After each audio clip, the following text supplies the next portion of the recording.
L'épisode du lundi politique, bien heureux de vous retrouver. Et nous poursuivons notre tour des candidats de la ville de Ducos. Et ce soir, nous recevons un homme qui se présente pour la première fois à ce scrutin et à un scrutin. Mais il n'est pas pour autant un inconnu dans le monde de la politique et encore moins dans celui de la municipalité de Ducos.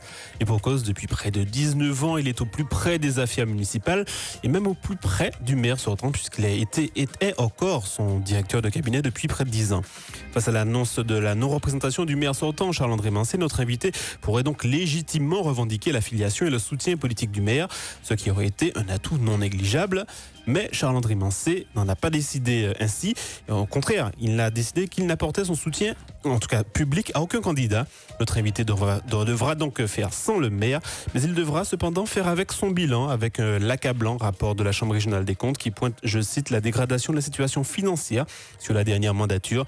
Notre invité en sera-t-il comptable? Nous poserons cette question et bien d'autres à Wilfried Tsina, candidat au municipal de Ducos sous la bannière Dynamique Ducossaise. Bonsoir Wilfried Tsina. Bonsoir M. Catin, bonsoir aux auditeurs de Radio Caraïbes International. Je rappelle que vous pouvez suivre cette émission également en live Facebook sur notre page RCI Martinique. Wilfried Tsina, qui êtes-vous pour ceux qui ne vous connaissent pas hors des frontières ducossaises? Alors, je suis jeune Ducossais. Je dis jeune, mais je suis né à Ducos, je vis à Ducos, je travaille à Ducos.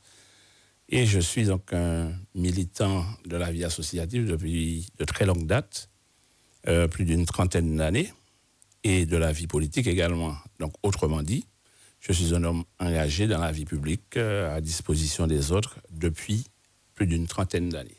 Vous êtes au contact, je disais, de la vie municipale. Qu'est-ce qui vous y a amené en tant pas en tant qu'élu, évidemment? Je suis effectivement au contact de la vie municipale depuis 1982. De ma famille, il n'y a pas de politicien du tout. Et j'ai croisé la route d'un homme qui s'appelait Louis-Joseph Doguet-Maurice, ancien maire de Ducos à l'époque, et j'étais jeune militant associatif, et il m'a rencontré ce jour-là et il m'a appelé. J'étais foyer rural de Bornevert lors d'une fête du quartier. Il était venu à la fête et il m'a regardé, il m'a appelé, il m'a dit « Comment t'appelles-tu » Donc j'ai donné mon nom, il m'a dit « Qu'est-ce que tu fais ?» J'avais 20 ans à l'époque. Et je lui ai dit que ça se passe en août 1982, au mois d'août. Et je devais partir en septembre, intégrer une école d'expertise comptable à Lyon. Et je lui ai dit « Je pars au mois de septembre à Lyon et je vais poursuivre mes études de comptable. » Et donc là, il m'a dit mais il m'a regardé, il m'a fixé, il m'a dit « Comment ça ?» Tout le monde qui a France m'a déviré et puis qui s'aurait cherché à France. Et il me dit mais non, demain matin, descends me voir à mairie. Je vais le voir sans savoir pourquoi, je passe le voir, peut-être que... Et quand je le vois, je le rencontre et il me dit c'est pour travailler. Je dis ok. Je n'ai même pas commencé le jour, puisque je n'étais pas descendu pour ça. Le lendemain matin, j'ai commencé et c'est là que je me suis rendu tout de suite compte que quelqu'un m'avait tendu la main, parce que M. Doguet avait quand même un charisme, et je le voyais fonctionner sur le territoire de la commune. Et j'ai tenu cette main qui m'a été tendue, et dans le mouvement associatif, plutôt, ça se passe en 82, et en 83, il y avait des élections municipales. Et donc, je me suis, comme cela, sans que personne ne me le demande, investi à côté de M. Doguet pour pouvoir apprendre. Puisque je crois que c'est l'une des choses essentielles, apprendre ce que c'est. Et donc depuis 37 ans, 38 ans, tout à fait. Aujourd'hui, vous êtes... Et l'avantage, encore, c'est que j'ai la chance, je considère que c'est une chance, au-delà d'une chance, une richesse, d'avoir fait 3 écoles différentes. Louis-Joseph Doguet-Maurice, Lucien Sylla et Charles-André Mincé, qui sont des hommes complètement différents. Chacun avec leur manière. Mais en tout cas, j'ai quand même fait 3 écoles différentes. Et à partir de là, aujourd'hui, Charles-André Mincé dit qu'il met un terme à sa carrière politique. Et donc, je me suis dit, bon... Vous avez dit que c'est le moment. Il faut qu'il y ait une relève après tout cela. Et puis, Qu'est-ce qui fait qu'on passe d'un agent de la mairie à travailler pour la municipalité depuis plus de 30 ans à quelqu'un qui veut s'engager véritablement en tant qu'élu de la mairie? C'est autre chose, ce sont deux fonctions totalement différentes. Quand on est investi au service des autres, je crois qu'on ne rechigne pas. Quand Charles-André Mancé dit qu'il n'est pas candidat, on se rend compte qu'il y a eu beaucoup d'effervescence sur le territoire, notamment avec les gros partis politiques qui ont atterri. Puisque Charles-André Mancé dit qu'il n'est pas candidat, mais il n'a pas dit que Ducos était ni à vendre, ni à donner, ni à brader. Et à partir de ce moment-là, on se dit que on a le droit de s'engager, puisque je le suis déjà. Donc, je crois Est-ce que vous vous placez concrètement aujourd'hui dans les pas de Charles-André Mancé? Je crois que toute expérience est bonne à prendre. Toute expérience est bonne à apprendre. J'ai fait cette école qui a été une école extrêmement difficile. Quand je dis difficile, parce que Charles-André Mancé est un maire engagé auprès de sa population, parce qu'il a toujours dit qu'il plaçait l'humain au centre de ses préoccupations. Et il fallait suivre le rythme. Parce que pendant les 10 années que j'ai passées à son cabinet, je peux vous dire que le train était dur, mais il fallait le tenir. Maintenant, si on veut être formé, on veut accroître son expérience, il faut pouvoir tenir. Donc, le rythme a été très soutenu, mais je crois que ça a été une très bonne chose parce que c'est là qu'on est à l'aise pour pouvoir prendre connaissance des dossiers, les connaître, les maîtriser, et puis rencontrer des personnes. Aujourd'hui, vous estimez que vous maîtrisez pleinement les dossiers qui seront intéressants à suivre, en tout cas pour l'avenir de Ducos? Ducos a un très bel avenir. Je crois que c'est pour ça aussi que les personnes s'acharnent à vouloir venir conquérir cette commune-là. Et il y a plein de projets, il y a plein de choses. Ducos est situé à un point stratégique. Est-ce qu'aujourd'hui, Ducos est à sa véritable place dans l'environnement politique, économique martiniquais? Il faut qu'on aille plus loin. Et c'est bien pour ça que j'ai pris la tête d'une équipe pour pouvoir venir avec les personnes qui m'accompagnent, aller encore plus loin, puisque les précédents maires l'ont fait, Dogué l'a fait, Silla l'a fait, Charles-André Mancé l'a fait. Maintenant, une nouvelle génération, donc la mienne, ma génération, aujourd'hui, a le droit de prendre ses responsabilités. Vous serez dans cette continuité? Pas dans la continuité, puisque aujourd'hui, je crois que le contexte est tout à fait différent. Donc, il faut pouvoir, avec une nouvelle équipe, venir avec un projet tourné vers l'avenir. Vous dites nouvelle équipe. Est-ce qu'on va retrouver dans les gens qui vous accompagnent de la dynamique du COS16 des anciens élus qui étaient aux côtés de Charles-André Mancé, ou bien des gens qui viennent d'autres environs politiques? Alors, je crois que nous sommes dans une dynamique, c'est pour ça que nous l'appelons dynamique du COS16. Toutes les bonnes volontés sont les bienvenues. Maintenant, il n'est pas question pour nous non plus de pouvoir repartir, et je l'ai dit tout à l'heure, nous ne sommes pas dans une continuité. Il y a des élus anciens de l'équipe là aujourd'hui qui se sont manifestés. Ils sont venus me voir, me dire ils souhaiteraient poursuivre la route avec moi, donc avec plaisir. Je dis, ils ont déjà une certaine expérience. Et puis il y a de nouvelles personnes qui n'ont pas pratiqué forcément la politique, mais qui ont suivi de près ou de loin, qui ont milité dans des associations et qui ont souhaité aujourd'hui s'embarquer dans cette aventure avec moi. Donc, nous aurons une liste vraiment plurielle. Et puis, des personnes aussi venant d'autres courants politiques. Parce que c'est bien pour ça que... Vous n'êtes pas attaché, vous n'êtes pas demandé, tel ou tel parti, justement, de... Alors, c'est bien pour ça, c'est ce que j'allais signaler, c'est bien pour ça que j'ai pris la précaution de ne pas être endoctriné dans un parti politique, ni être fanatique d'un parti politique, parce que je me dis que le travail qu'il y a à faire aujourd'hui à Ducos, mais également ailleurs, il faut pouvoir le faire de manière tout à fait libre, avec des personnes qui souhaitent le faire, et c'est pour ça que je n'ai pas voulu m'attacher à un parti politique. Maintenant, je ne veux pas dire que les partis politiques n'ont pas leur place. Sauf que je dis quand même, aujourd'hui, à Ducos, nous avons intérêt à faire très attention, et c'est pour ça que l'une des raisons aussi pour lesquelles je me suis engagé, parce que il ne faut pas que la commune de Ducos tombe dans le même système d'autres instances ailleurs, où les cancans prennent le pas sur l'intérêt général. Vous parlez de la CTM? Par exemple. Un mot, il y a eu la grève du personnel la semaine dernière. Les élus n'ont pas pu se réunir, il n'y a pas eu de quorum. Comment vous voyez, vous, cette inquiétude du personnel?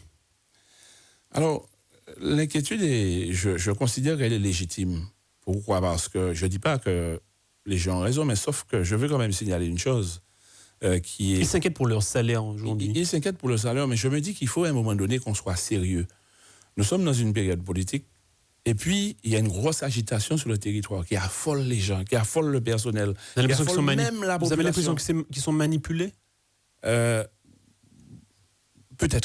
Peut-être. Maintenant, je me dis que ça n'est quand même pas sérieux parce que ce qui se passe là, c'est déjà passé. À d'autres moments, à d'autres temps.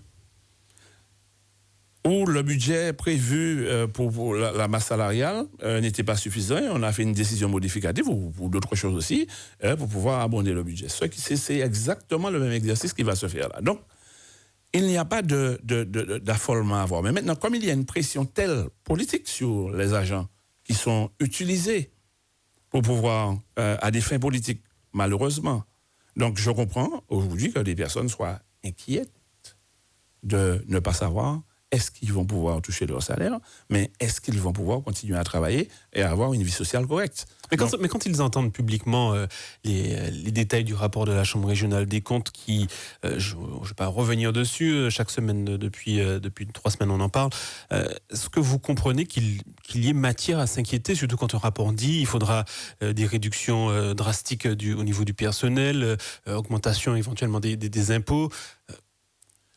Alors, la Chambre régionale des comptes a adressé un rapport, a fait des recommandations. Et c'est justement là que nous disons, nous voulons rassurer et le personnel et la population du COS pour dire qu'il y a une équipe qui vient, qui arrive et qui a une capacité de pouvoir redresser les choses, prendre des dispositions, mais ensemble avec la population et le personnel pour faire en sorte que du COS retrouve son équilibre et puis un apaisement. Certains pourront vous dire, mais vous étiez aux côtés du maire, pourquoi aujourd'hui vous me proposez des solutions alors que quand vous étiez aux côtés du maire, on arrive à cette situation? Alors j'étais justement à ses côtés, j'étais pas lui.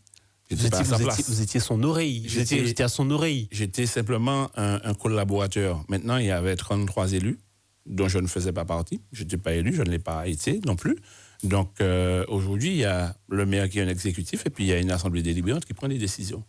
Et à aucun moment, le nom de Wilfried Sina n'est porté ni sur l'un ni sur l'autre. Donc, aujourd'hui, c'est pour ça que je considère ne pas faire partie des gens qui ont pris des décisions à un moment donné.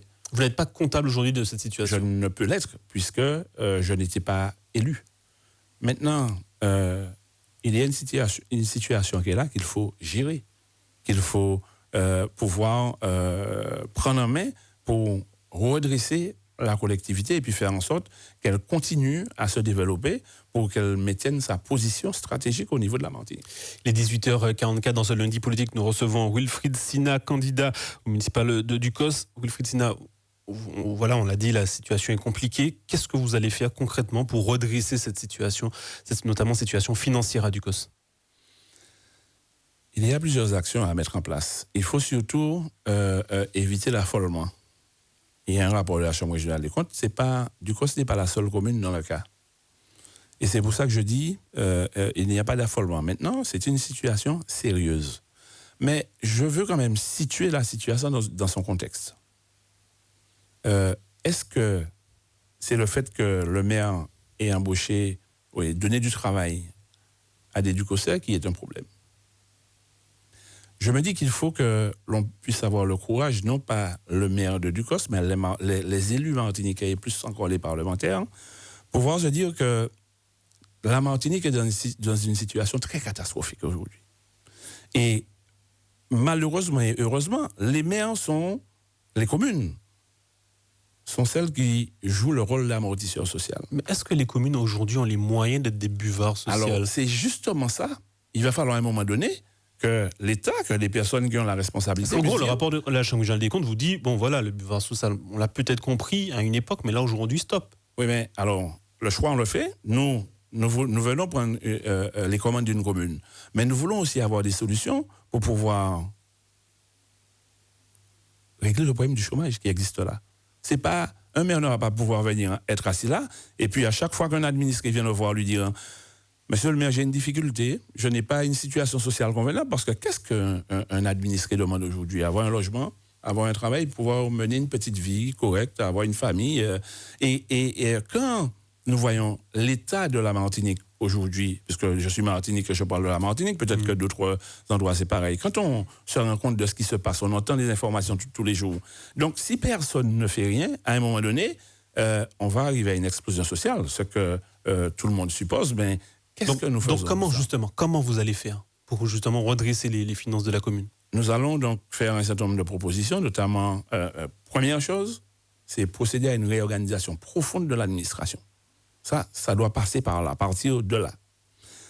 Et deuxième chose, avec des experts, nous sommes déjà en train de travailler, faire le point, voir comment on peut apporter d'autres solutions qui vont nous permettre d'améliorer. Par exemple, effectivement, mettre en place un plan de départ volontaire à la retraite.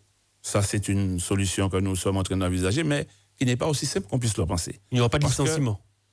On veut éviter les licenciements tant que possible. On ne peut pas considérer aujourd'hui que la situation de la Martinique est déjà comme elle est, et puis demain matin, nous venons encore ajouter de la misère sur de la misère. Aujourd'hui, il nous appartient de faire en sorte que la masse salariale diminue sur la durée de la mandature, mais sans toutefois avoir à ni licencier du personnel, ni augmenter les impôts. Maintenant, il faut que l'on trouve d'autres stratégies. Quelles sont-elles? Nous sommes sur une piste sérieuse qui, le moment venu, nous allons dire. Il ne faut pas stratégie dévoilée, ce n'est pas stratégie. Il ne faut pas qu'on le dise trop vite, puisque nous sommes dans une période politique. Mais en tout cas, nous y travaillons vraiment avec des personnes qui sont dans nos équipes de travail, des experts, et nous pensons... Vous savez que les gens ne viennent plus dans les meetings, ils écoutent la radio, ils regardent sur le live Facebook. C'est justement ça. Donc il faut leur dire les choses à présent, parce que ce n'est pas quand vous allez crier dans les haut-parleurs qu'ils vont comprendre quelles sont vos stratégies. Hein. Non, mais nous allons leur dire, parce que nous allons sur le terrain, nous faisons des réunions, nous allons au contact de la population, nous allons leur dire dans les yeux, justement, pas dans les micros, dans les yeux, avec eux, parler avec eux, échanger avec eux, pour que eux-mêmes puissent à un moment donné nous faire des retours et savoir si les solutions que nous apportons sont les solutions qui vont pouvoir régler les problèmes d'aide du COSE. Parce que c'est pas... Est-ce que dans les solutions, justement, le plus sera enfin résolu, cette question du plus? Il y aura une négociation véritable avec l'État pour enfin entériner le plus de l'UCOS, le plan local d'urbanisme. Alors, normalement, le PLU, il est validé. Maintenant, c'est vrai qu'il y a des recours, donc on attend que les recours passent maintenant. Bon. Nous allons travailler encore le foncier, puisque bien évidemment, on souhaite pouvoir faire des entreprises continuer à venir sur du COS pour pouvoir tenter de régler le problème du social et puis pouvoir encore bénéficier des taxes.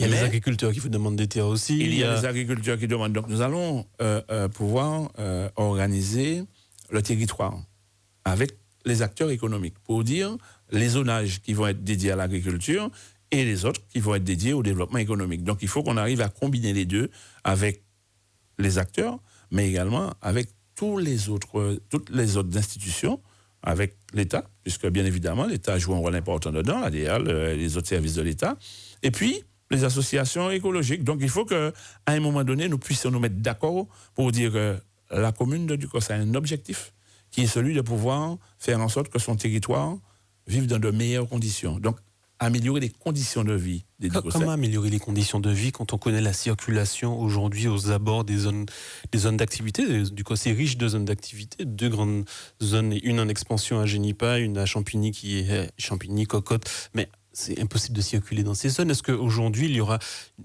des discussions également avec la CTM pour enfin organiser un transport correct autour de Ducos? Alors, CTM et Communauté d'agglomération de l'Espace Sud sont les 2 acteurs responsables du développement économique. Donc, à partir de ce moment-là, nous allons devoir mener des réflexions parce que même moi, quand je suis dans les embouteillages, je me dis, mais est-ce que les personnes qui ont cette responsabilité viennent un moment, prennent le temps de pousser les embouteillages, voir qu'est-ce qui cause les embouteillages et quelles solutions nous pouvons apporter? Parce que ce n'est pas d'aujourd'hui qu'il y a des embouteillages. Donc, à quel moment on se dit, on réfléchit sur un projet d'aménagement, de développement routier qui permette que les Ducosais puissent pouvoir être tranquilles, beaucoup plus tranquilles, parce que même moi, quand je sors de chez moi, quand ça roule normalement, en 3 minutes, je suis à mon poste de travail.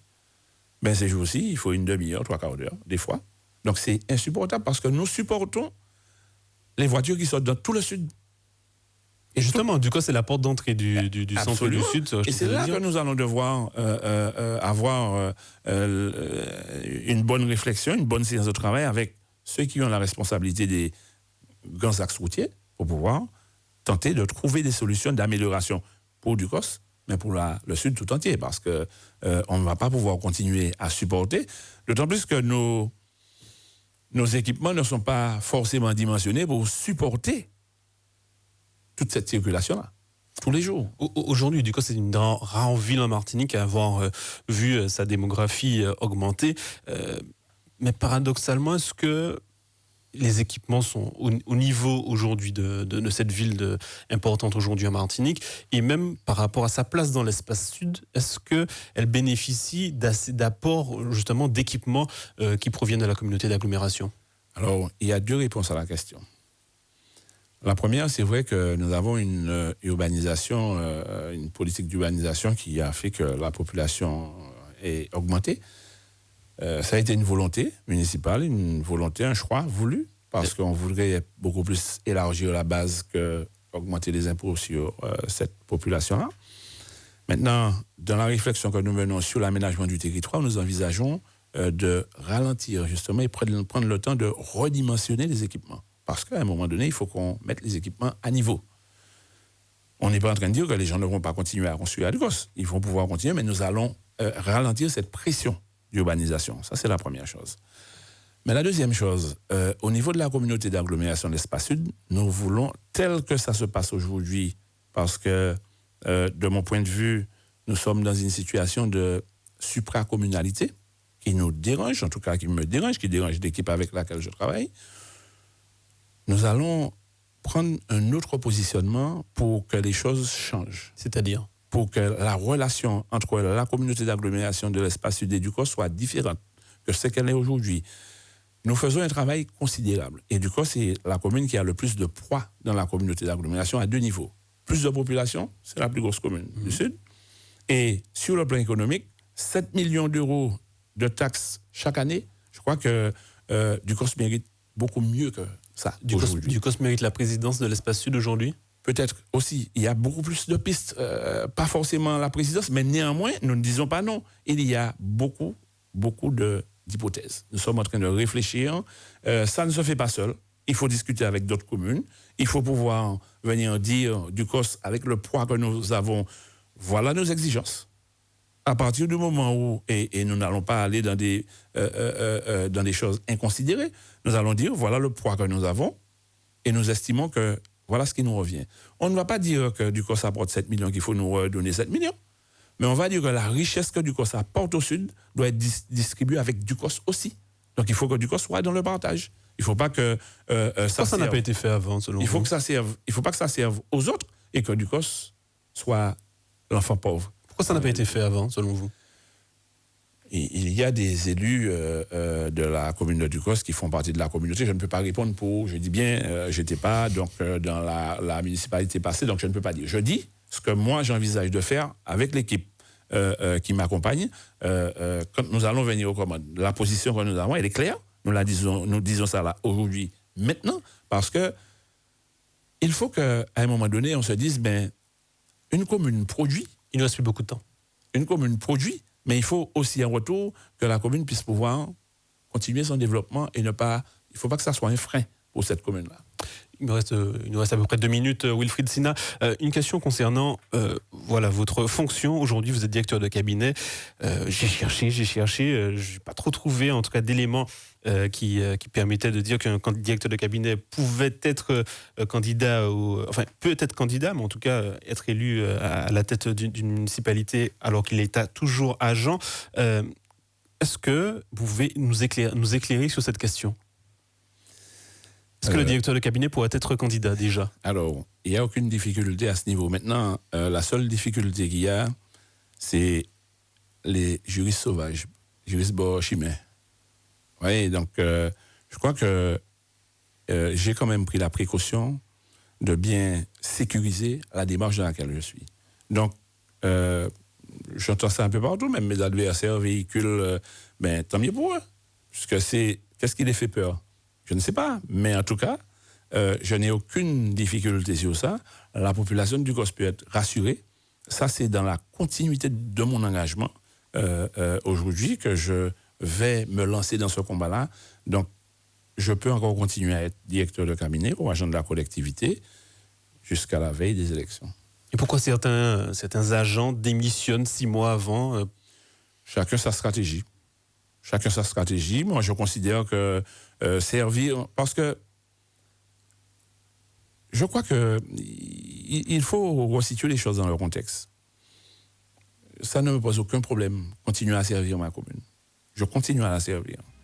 La politique, c'est encore une chose à côté. Aujourd'hui, je fais 2 choses à part. Et je sais les faire à part. Être candidat, donc mener ma campagne électorale et en même temps continuer à servir la commune, comme je le fais de manière régulière. Une dernière question, vous êtes confiant, vous commencez à battre le terrain, je suppose? Oui, avec des amis, avec l'équipe qui m'accompagne. Et c'est extraordinaire parce que les personnes nous disaient, mais on a entendu dire que tu étais candidat, mais on ne te voit pas. Mais aujourd'hui, ça commence à bouger. Et je sens qu'il y a des gens qui commencent à trembler. Mais bon, nous faisons notre travail de terrain, les gens sont contents et voilà. Merci Wilfried Sinha d'avoir été notre invité. Je rappelle que vous êtes candidat à la mairie de Ducos. Merci à vous pour votre fidélité. Rendez-vous la semaine prochaine avec un nouvel invité. On parlera toujours des municipales, mais dans une autre commune. Bonne soirée à tous.